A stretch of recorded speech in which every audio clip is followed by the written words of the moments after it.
There are two types of interrogative sentence, that is auxiliary beginning. So this type of sentences can be used both in active voice as well as passive voice. David is not a happy person. So here we have used not here. So this is a negative sentence. Conjunction. So the conjunction is also known as linkers.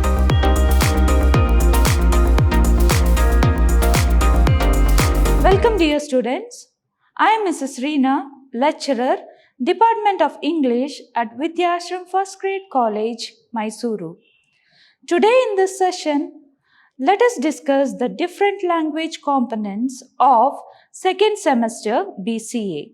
So here we are going to discuss about the different language components like framing questions, use of negatives, linkers, and reading comprehension. First, let us look into the framing questions. So framing questions.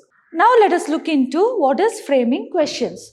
The interrogative pronouns who, what, whom, whose, which, and the interrogative adverbs where, when, why, and how are used to frame information questions.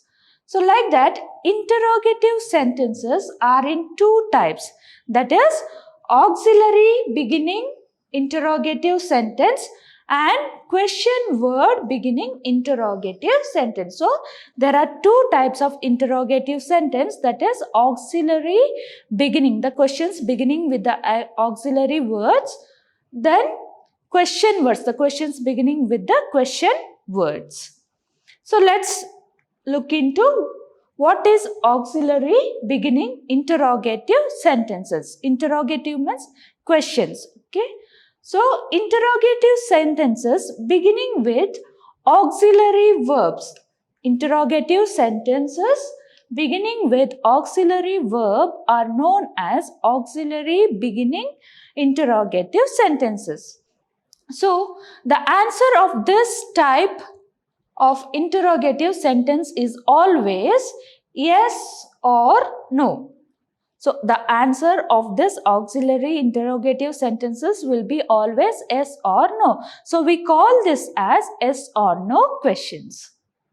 So this type of sentences can be used both in active voice as well as passive voice. So now let us look into the common pattern of auxiliary beginning interrogative sentence in active voice. So here we use this format: auxiliary verb plus subject plus verb plus object, and always remember that at the end of interrogative sentence or the question we use the question mark. The punctuation marks which we use is the question mark. So now let's look into the example. So the common pattern in active voice. The question is, do you know grammar? Do you know grammar? Now look here. So do is an auxiliary verb. You is the subject here, know is the verb, and grammar is the object here. Hope you understood. The common pattern in active voice is, that is, it is auxiliary verb plus subject plus verb plus object. So here do is auxiliary verb, you is the subject, know is the verb, and grammar is the object. Now let's look into the common pattern of auxiliary beginning interrogative sentence in the passive form or passive voice. So here this is the method which we have to use when we write it in the passive voice. So we use auxiliary verb plus object plus past participle of verb, that is denoted as V3. Next, by plus subject. Okay. So auxiliary verb plus object plus past participle of the verb plus by and plus subject. So for example, is grammar known by you? So here is the auxiliary verb, grammar is the object, then known is the past participle. So once again I'll say is the auxiliary verb, then grammar is the object, known is the past participle of verb, then by it will be there, and you is the subject here. So now you understood the common pattern in active voice as well as in passive voice. So this is all about the auxiliary beginning interrogative sentences, the questions or the interrogative sentences which begins with the auxiliary verb is known as the auxiliary beginning interrogative sentences. Now, question word beginning interrogative sentences. Question word. So you know question word, who, what, when, WH questions. So these are the question word beginning interrogative sentences. So interrogative sentences beginning with question words are known as question word beginning interrogative sentences. Here also, let's see the common pattern in active voice and also the common pattern in passive voice. So in the active voice, this is the method we use. Question word, first should be question word should be there in this type of sentences. Question word plus auxiliary verb plus subject plus verb and plus object, and then at the end of the sentence there should be the question mark.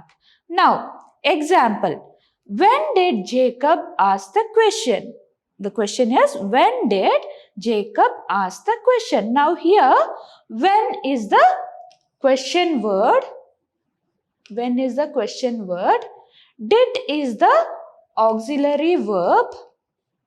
Then Jacob is the subject. Ask is the verb. And the question is the object. Got it? Question word plus auxiliary verb plus the subject, then the verb, and at the end is the object. So this is the common pattern in active voice. Now let us look into the common pattern in passive voice.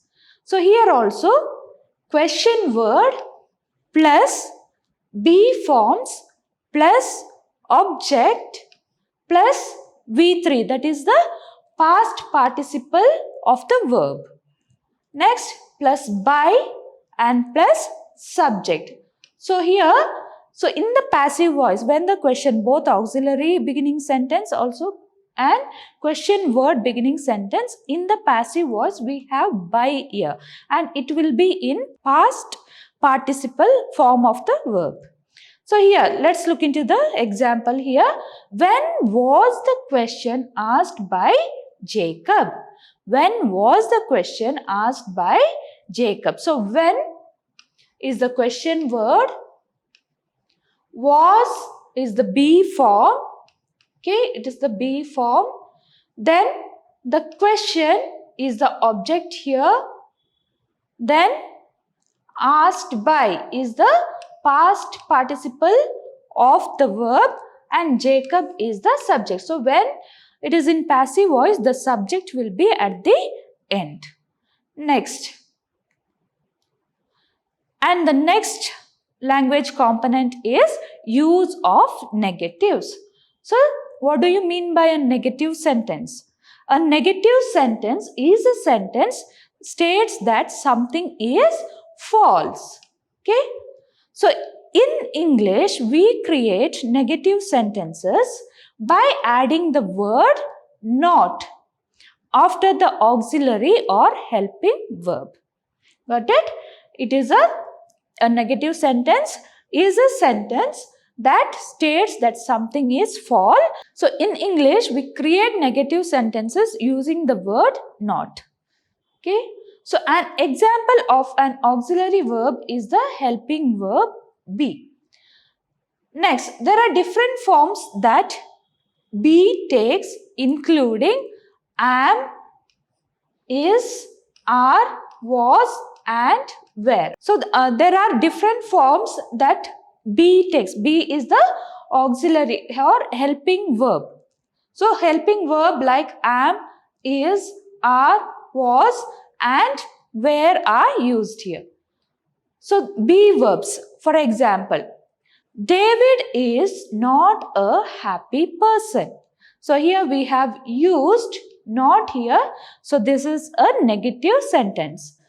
The clouds were not blocking the sun's rays. Okay. So the clouds were not is a negative word. So this makes the sentence, the word not makes the sentence negative. So the auxiliary verbs is, and were here. Okay. Next one. The opposite of the negative sentence is the affirmative sentence. That means we do not use the word not in that sentence. For example, let's see this example. David is not a happy person. That is a negative sentence. When we convert that into affirmative sentence, it looks like this. David is a happy person. And the second one, the clouds were not blocking the sun's rays. When it is changed into affirmative sentence, it looks like this. The clouds were blocking the sun's rays. Okay. So only thing is, you have to just make the sentence negative. Okay. You have to add the word not to the sentence. It will become a negative sentence. Next is linkers. So linkers is also known as the conjunctions.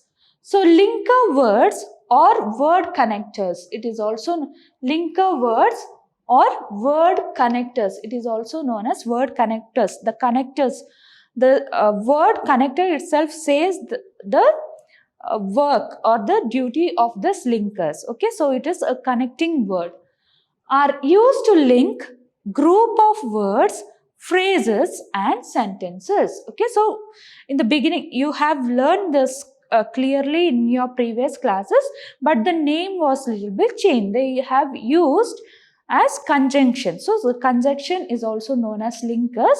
So linker words or word connectors are the words used to connect, okay, or the words used to link group of words, phrases, and sentences. Example, man proposes but God disposes. In this sentence, which is the linker? But. Okay, so the man proposes. The but is the word which is linking both these words. Next, finish your exercise or else you will not be allowed to play. And here, which is the linker? The linker is or else. Next, we cannot play cricket unless we find the ball. So, which is the linker here? It is unless. We are afraid of them, so we ran away. And which is the linker here? It is so. Next, the farmer works hard because he wants a good yield. Which is the linker word? Because is the linker word. So the word like but, or else, then unless, so, because, all these words are known as linkers or conjunctions. These are the words. So we have so many other words too, which joins or which links to group of words, phrases, and sentences. So hope you understood the meaning of linkers. and the different linker words. Next is about the reading comprehension. So you may be thinking that reading comprehension, why ma'am is explaining this, it's very easy. So here we can just copy the answer. After reading the passage, given passage, you can just copy the answer. So for example, so it's not like that. So when you answer or when you go through the passage and when you answer the questions asked, you have to follow certain rules, okay? So, or before reading that passage, you have to keep certain things in your mind. Let's see what are that. And let's see the importance of reading comprehension. So the definition of reading comprehension is the ability to understand information presented in the written form is called reading comprehension. This is the definition for the reading comprehension. It is the ability to understand information presented in the written form.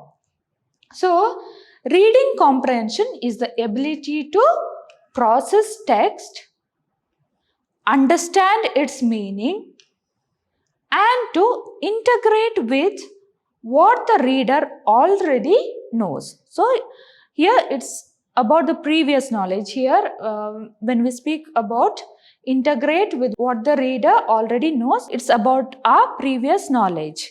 Okay, so simply if we read a passage or textbook, it's not worthy to read like that. So when we read something, we have to analyze that properly.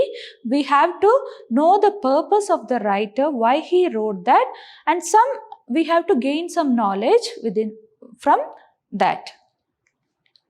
Next, fundamental skills. So simply we cannot read. Everyone cannot read the things. So there are certain skills. So we require some fundamental skills in effective reading comprehension. So here are some fundamental skills required in effective reading comprehension. First one is knowing meaning of words.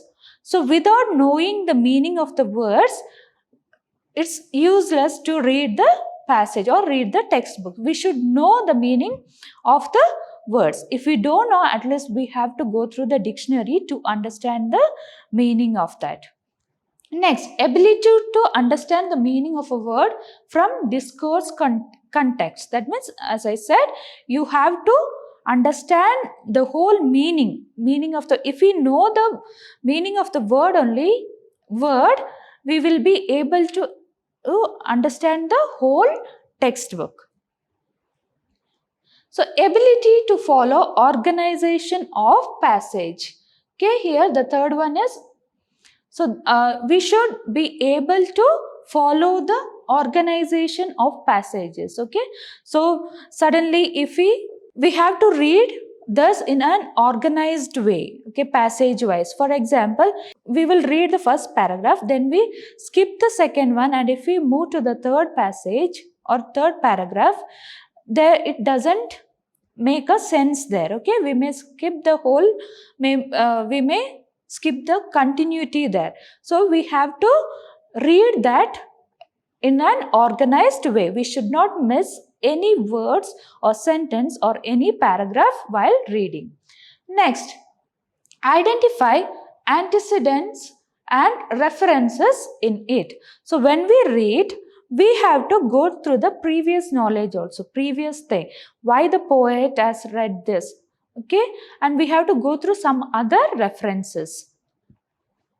Next, ability to draw inferences from a passage about its contents. That means after reading the whole passage, we should have the ability of reasoning that. Why? We should think, or we should be able to summarize that, or we should be able to come to a conclusion why this author has written like this, or why this poet has written like this. So we should come to a conclusion. So we should have that reasonability part. Ability to identify the main thought of a passage. So we should have the ability to identify the main thought or theme of the passage. Next, ability to answer questions answered in a passage. So that last, we should be able to answer the questions and asked in the passage, below the passage. So before answering that, we have to analyze it carefully. We have to go through each and every sentence carefully, and then we have to understand the thing. So, and also we should be able to understand the meaning of each word, sentence, paragraph, etc. Next, some of the reading strategies. Okay, using prior knowledge or previewing. So when we read that, we should have some previous knowledge regarding that passage. So before reading the passage, so when we see the heading or the theme, we should have some previous knowledge. For example, it may be about a natural calamity. Okay, so the passage may be regarding a natural calamity. Before reading that, when we look into the heading or one sentence, when we read the sentence, we have to have an idea of what is natural calamity and different types of natural calamities. Then only we can move further with that. So it provides a framework. Having or using prior knowledge or previewing the subject, passage or the subject, we will have a framework. Okay. Next one, predicting. Predicting is, it sets up some expectations. For example, so when we watch a movie, in the beginning itself, some of us will predict what happens at the climax, right? So there is some expectations. So as the movie develops, we will come to know what will be the climax. That is predicting. So at the end, it may be different. Okay, the climax may be different from our prediction, but still we will be having that predicting thing helps us to think more using our previous knowledge. Next is identifying the main idea and summarization. So this one, so when you go through or when you read a poem, through the lines only we will come to know, when we read it or when we recite the poem properly, we will come to know the theme of the poem, and also we will be able to summarize that, okay, in our own words. Instead of copying the summary of others, we should be able to summarize. So for that, you have to recite the poem or passage or the prose. You have to read the textbook carefully and you have to understand that. You have to understand the meaning of the words, sentence and all. Then only you will be able to summarize that. Next, so identifying the main idea and summarization requires that readers determine what is important and then put it in their own words. That's what. So you should go through the important things or important words or themes, important lines, and then you have to summarize that in your own words. So here, when we summarize, we will come to know the purpose of the author of writing this text. So next is questioning. So asking the question or answering the questions, it helps us to know more about the context. Okay. So it helps us to know the strategy of the text, and also it helps us to know the meaning of the text. Okay.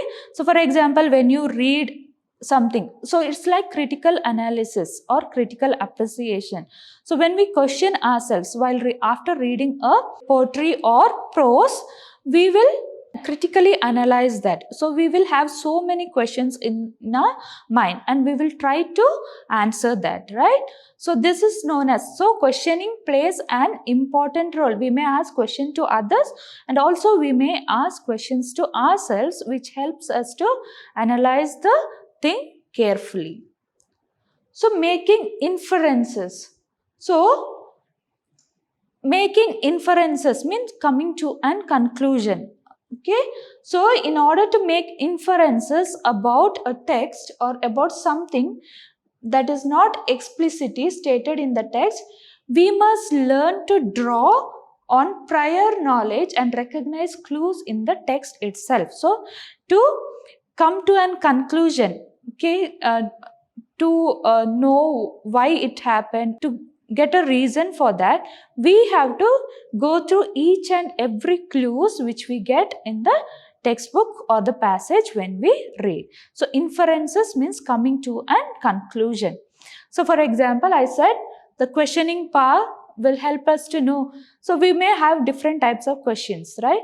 So why this author wrote this, why he might have written like this, so why he might have written based on the history, all that things we will come to know, and so we can make an inference there. Next is visualizing. Okay, especially visualizing plays an important role in reading textbook. Okay, so whenever, instead of reading the textbook, for so many times, repeating it again and again, if we visualize the topic properly, it will remain in a memory for long period. So studies have shown that those who visualize while reading have better recall than those who do not.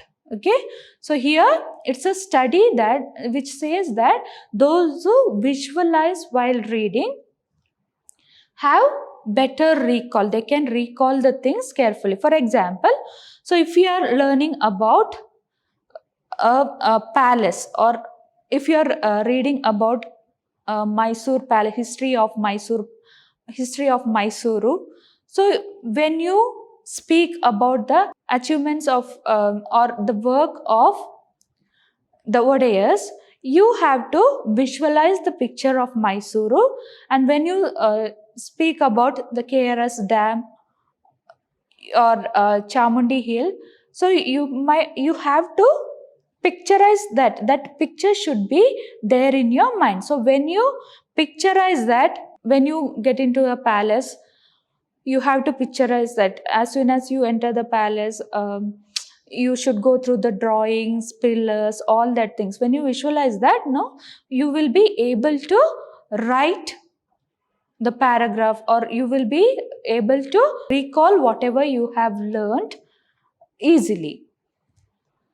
Now, next, readers can take advantage of illustrations that are embedded in the text or create their own mental images or drawings when reading text without illustration. Okay, so sometimes you can take the illustration, and sometimes you can have your own drawing in the mind while reading a paragraph. For example, if you are reading about a cyclone, if you are reading a passage on cyclone, you can give a picture of that cyclone. You can visualize the picture of cyclone in your mind, and the effects of that cyclone, then how the cyclone appears, and after effect of that cyclone, how people suffers, and the different damages happen. Everything you can visualize. Okay, so if you have that pictures or drawing in your mind, you can elaborate and write the essays or passages, etc. Hope you all understood the different language components which we went through today, that is framing questions, use of negatives, linkers, and also the reading comprehension. So whenever you attempt these questions, go through this, read it properly, and then you have to attempt. So whenever you read a passage, okay, so when you attempt a reading comprehension, before writing the answers, just analyze the paragraph well, and then you have to attempt the answers. So thank you all. Stay safe and healthy.